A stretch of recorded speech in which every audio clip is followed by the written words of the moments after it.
Hello all எல்லாரும் எப்படி இருக்கீங்க? இன்றைக்கி வந்து கொஞ்சம் லாங் வீடியோ தான். என்ன பார்க்க போகிறோம் அப்படின்னா வந்து சிக்கன் மசாலா எப்படி வீட்டிலே செய்யலான்னு சொல்லி பார்க்க போகிறோம்.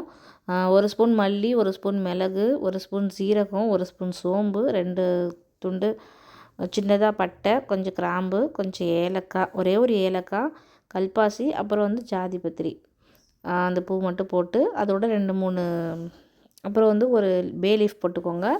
2 ஸ்பூன் காஷ்மீரி மிளகாய் போட்டு நீங்கள் நல்லா அரைச்சிக்கணும், வறுக்க தேவையில்லை.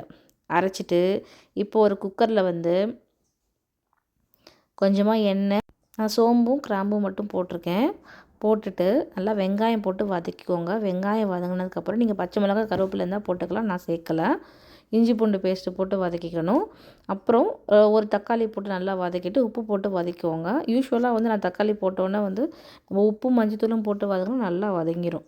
போட்டு வதங்கினதுக்கப்புறம் நம்ம அரைச்சி வச்சுருக்கோம் இல்லையா பொடி, அதுதான் சிக்கன் மசாலா. அந்த சிக்கன் மசாலா போட்டு உங்களுக்கு எவ்வளோ காரத்துக்கு வேணுமோ, நான் ஃபஸ்ட்டு 1 ஸ்பூன் போடுறேன், அப்புறம் காரம் பத்தல இன்னும் கொஞ்சம் போட்டுக்கலாம். நீங்கள் உங்களுக்கு எவ்வளோ காரம் வேணுமோ அது மாதிரி போட்டுக்கோங்க.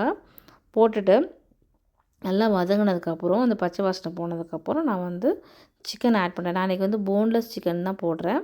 ஸோ தை க்யூப்ஸ் போட்டிருக்கேன். நல்லா சிக்கனை ஆட் பண்ணிவிட்டு அதோடு சேர்த்து நான் ஒரு 2, 3 உருளைக்கிழங்கும் சேர்த்து போடுறேன். நீங்கள் உங்களுக்கு உருளைக்கிழங்கு வேணான்னா ஸ்கிப் பண்ணிக்கலாம். நான் உருளைக்கிழங்கு போட்டு நல்லா வேக வைக்கிறேன். ஒரு 2 விசில் வச்சா போதும். உங்களுக்கு இன்னும் சாஃப்டாக வேணால் 3 வச்சுக்கோங்க. நான் 2 விசில் தான் விடுறேன். 2 விசில் வச்சு விட்டதுக்கப்புறம் நல்லா குழம்பு நல்லா சூப்பராக ரெடி ஆகிடும். எனக்கு கொஞ்சம் திக்காக வேணும் அப்படின்றதுனால நான் வந்து என்ன பண்ணுறேன்னா கொஞ்சமாக தேங்காய் பால் வந்து சேர்க்குறேன். தேங்காய் பால் சேர்த்ததுக்கப்புறம் நல்லா கொதிஞ்சதுக்கப்புறம் நான் வந்து மல்லித்தலை தூவி இறக்குங்க.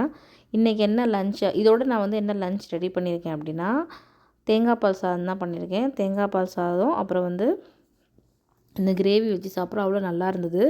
அப்புறம் இந்த பொடி இருக்கு இல்லையா, அந்த சிக்கன் பொடியை வச்சே வந்து நான் கொஞ்சமாக வந்து தை க்யூப்ஸ் எடுத்து வச்சு அதில் அப்படியே சுக்கா மாதிரி ரெடி பண்ணிவிட்டேன். ரொம்ப சூப்பராக வந்திருந்தது.